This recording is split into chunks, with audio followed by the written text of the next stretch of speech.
Anthony Santaniello here for the YD Red Sox, joined by tonight's starter, Brandon Bailey. Brandon, first off, unbelievable start tonight, going 6 innings, 1 hit, baseball. What was your mindset just coming into this game? You started opening night for YD, now you come back and close out the final game of the season. What did it mean to you? It means everything, that Coach Pick had his faith in me from the very get-go, and that I was able to start versus Chatham the very first game in opening day. That's a blessing in itself. That's an honor. And then to be able to throw game 3 and biggest game of my life, I will say. I've been pitching a couple big ones. This was on another level. It's really was quite the experience, but that having faith in me and really just speaks volumes to the kind of, as a pitcher you can pitch with confidence like that, when your coach has got that kind of faith and mentality in you that he's going to call the pitch in, and he's got the faith and trust that you can execute that pitch to the best of your ability. And that's what I tried to do.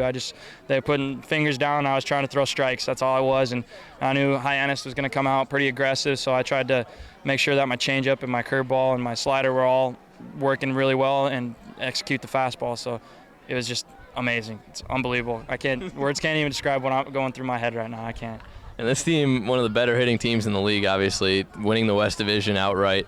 7 strikeouts for you. You faced the minimum number of batters possible.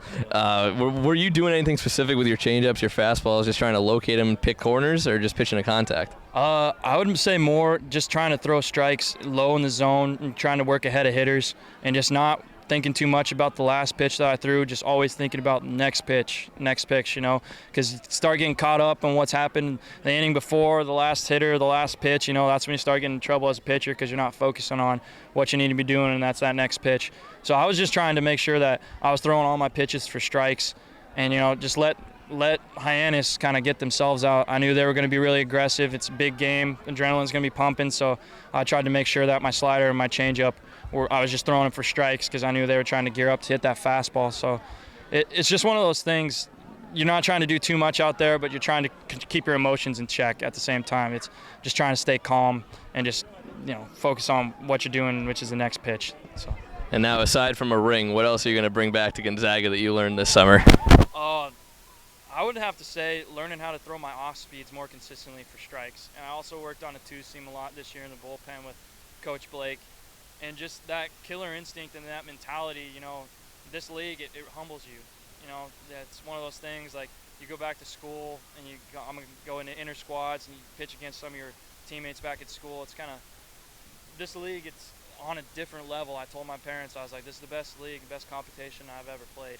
And it really, kind of gives you an idea of where you stand, as the best in the country with the rest of the players in the country.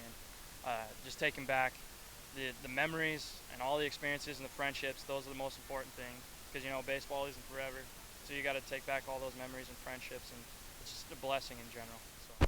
That's Brandon Bailey, tonight's winning pitcher, Game 3 of the Cape Cod League Championship Series.